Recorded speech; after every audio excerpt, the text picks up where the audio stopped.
1968 se considera un año de ruptura en la historia nacional. Es el año de un movimiento estudiantil reprimido por parte de la autoridad.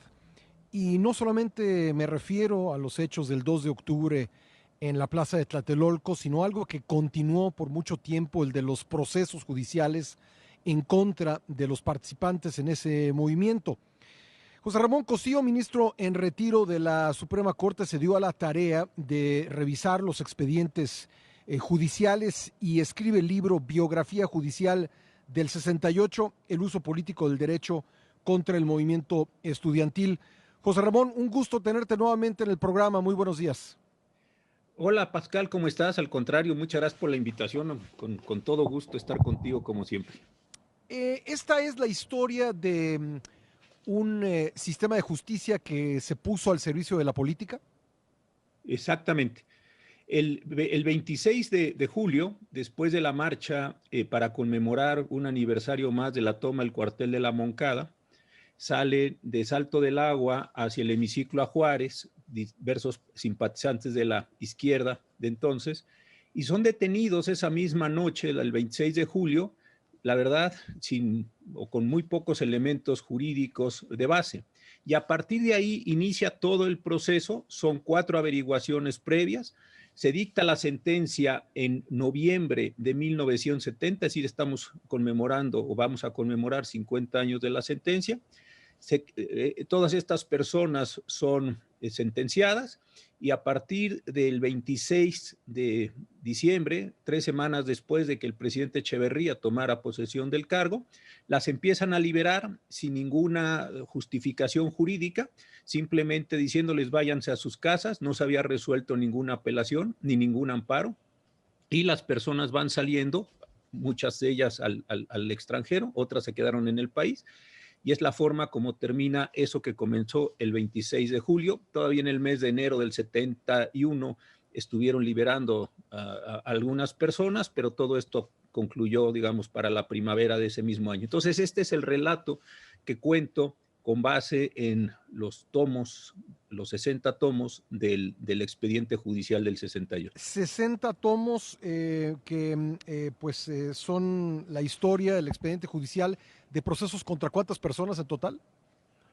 Al final es un poco extraño, son más de 100 personas, pero unos van saliendo antes. Esta es una de las irregularidades más serias, porque personas que cometen las mismas conductas salen antes. No queda claro si estas personas eran informantes, así me quedó esa impresión, yo no tengo elementos para sostenerlo.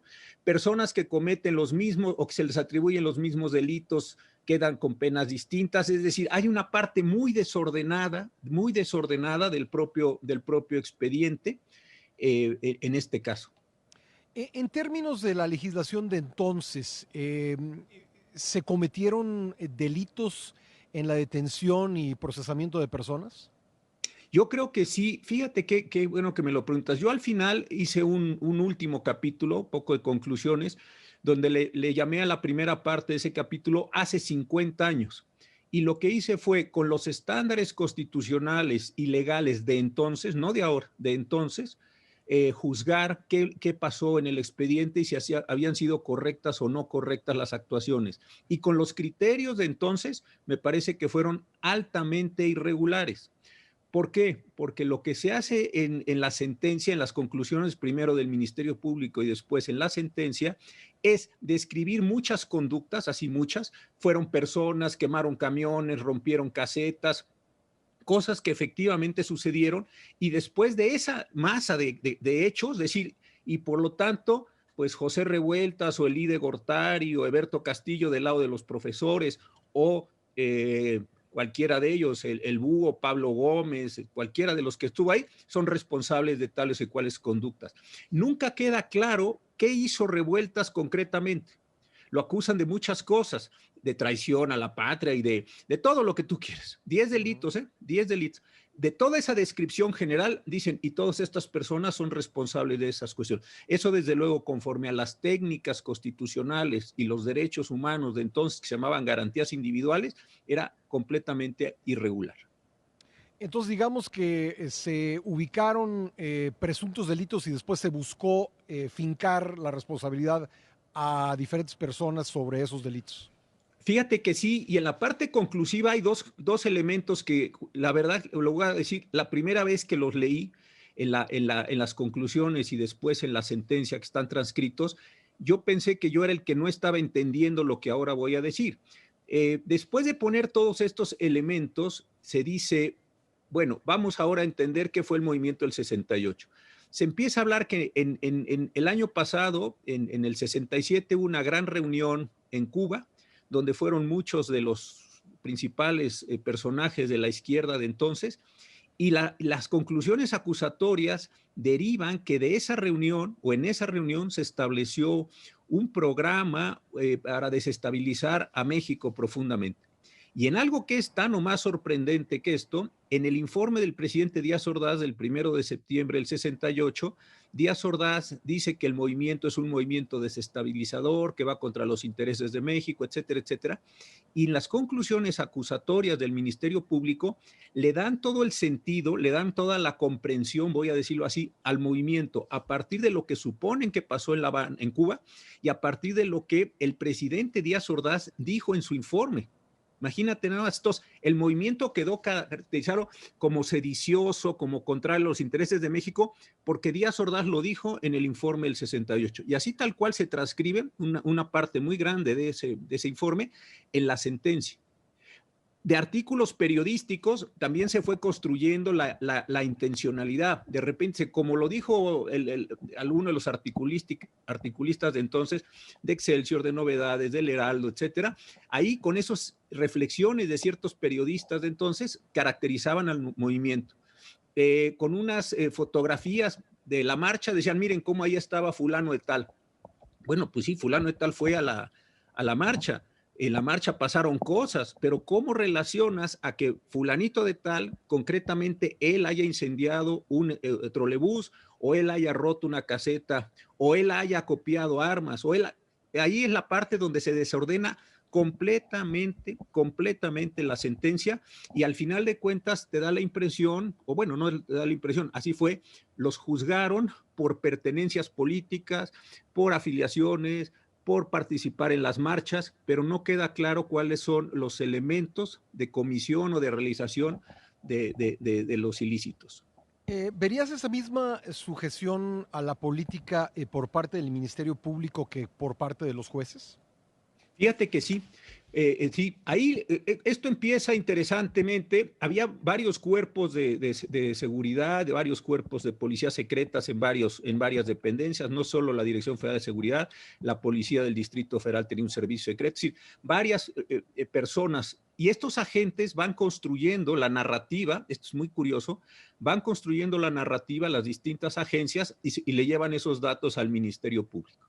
Y el Ministerio Público con esos informes, con esos datos, es como realiza, digamos, toda la interpretación o todo el entendimiento del 68.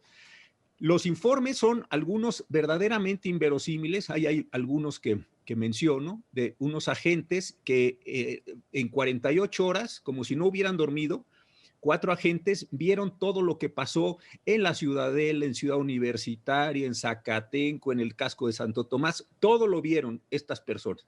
Claro, cuando lo presentan y cuando son los careos con los procesados del 68, pues los procesados, voy a decirlo así en una frase simple, despedazan los informes y despedazan a los policías. Los pobres policías ahí mismo dicen, bueno, pues la verdad es que yo no estuve ahí, la verdad es que yo no hice esa parte del informe, bueno, la verdad es que no lo recuerdo, etcétera. Entonces el Ministerio Público fue tomando estos elementos de los informes policíacos. Y otra cosa que es muy interesante para ti, que tienes ya pues tanta experiencia en el periodismo, es que se iba construyendo la narrativa del Estado al mismo tiempo en los medios. Distintos articulistas, todos ahí están mencionados por nombre y apellido, iban salió, por ejemplo, en una charla el Procurador General de la República de entonces, y al otro día lo que el procurador decía lo iban ampliando, le iban dando ritmo, le iban dando sentido los distintos articulistas. Y eso, a su vez, se iba tomando en la propia averiguación previa o en el propio proceso. Entonces, ¿cómo sabemos que el movimiento era comunista? Ah, pues porque el periodista tal lo dijo en el artículo del día tanto más cuánto del periódico tal.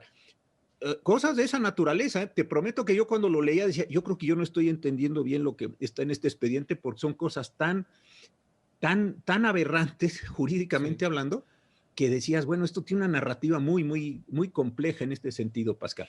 ¿Qué tan importante fue la labor de los abogados defensores en pues, lograr la liberación, pero sobre todo pudieron desenmascarar algunas de estas irregularidades o cosas inexactas o imposibles que alegaba el Ministerio Público? Fíjate que hay, qué buena pregunta. Hay un trabajo muy importante, pero voy a decir algo. En las primeras etapas del juicio, salvo Revueltas, los demás no, los demás querían mostrar su inocencia, es decir, querían jugar con las reglas del proceso. Revueltas no, Revueltas empieza atacando al Estado, al juez, al Ministerio Público frontalmente. Inclusive le dice al defensor público, hágase un lado, de forma muy correcta por lo demás y lo felicita, porque yo voy a defenderme a mí mismo. Y entonces, en lugar de actuar en el proceso, ataca al Estado. Pero el resto de los procesados quieren mostrar su inocencia, llevan testigos de descargo, llevan sus calificaciones de donde estaban estudiando, llevan personas que hablaran a favor de ellos, etcétera, etcétera, etcétera. Solo en la parte final, yo creo que después de que vieron que las conclusiones eran completamente absurdas, entonces sí viene un ataque muy fuerte de ellos y de los abogados hacia el Estado. Tienen que suspender la audiencia, tienen que hacer en Lecumberri un espacio especial para que la audiencia se desarrollara conforme lo determinaba la ley.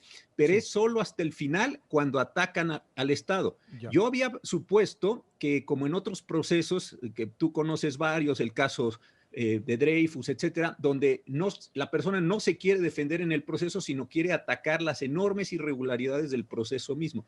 Yo pensé que me iba a encontrar más eso por la preparación, por el talante de los procesados, pero no fue así. Jugaron con las reglas a mostrar su inocencia o a mostrar la inverosimilitud de las acusaciones.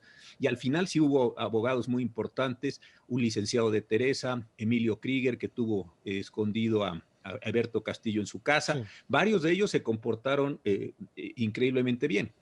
Quiero hacerte una pregunta más, José Ramón. ¿Me permite hacer una breve pausa y regresamos para terminar la conversación? Claro que sí. Gracias. Estamos platicando con el ministro en retiro de la Suprema Corte, José Ramón Cosío, sobre su libro Biografía Judicial del 61. Estamos platicando con el ministro en retiro de la Suprema Corte, José Ramón Cosío, sobre su libro Expediente Judicial del 68.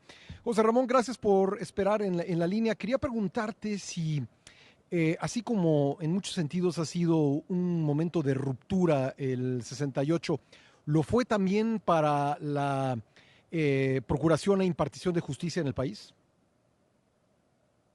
Creo que la forma de relación que había entre el poder público, la Procuraduría, que era designado y removido el titular por el presidente de la República, y la forma en la que había o se comportaba el Poder Judicial en esos años, no, me parece que no. Todavía después tuvimos episodios muy fuertes, te acordarás tú muy bien, el halconazo, todo el tema de la guerra sucia. En fin, creo que en esos años no se podría hablar de una clara independencia del Poder Judicial. Todavía en esos años los ministros salían de las procuradurías y se iban a la corte, o se hacían senadores o se hacían gobernadores. En fin, había una rotación de lo político a lo jurídico. Creo que no tenía una diferenciación. Coincido contigo que el 68 rompió muchísimas cosas, la forma de relación padres-hijos, la educación, muchas cosas que se han ido analizando y comprobando, pero en la parte de la justicia creo que no. Creo que estos cambios llegan, según yo, hasta la mitad del sexenio del presidente Lamadrid, en el 87, con la reforma que en ese año se hizo. Creo que los 70s, todavía los 80s, te acordarás de aquel amparo contra la nacionalización de la banca. En fin, creo que ahí todavía no se da una diferenciación. Creo que es hasta el presidente Lamadrid cuando empiezan a darse algunos cambios en esta relación. Pues ahí está el libro de José Ramón Cosío, la verdad, una lectura importante, biografía judicial del 68, y te agradezco mucho, José Ramón, que hayas estado con nosotros para comentarlo. Al contrario, ya sabes, con mucho afecto. como siempre. Gracias. Gracias. Por cierto, es editorial Debate, biografía judicial de 68 de José Ramón Cosío, el uso político del derecho contra el movimiento estudiantil.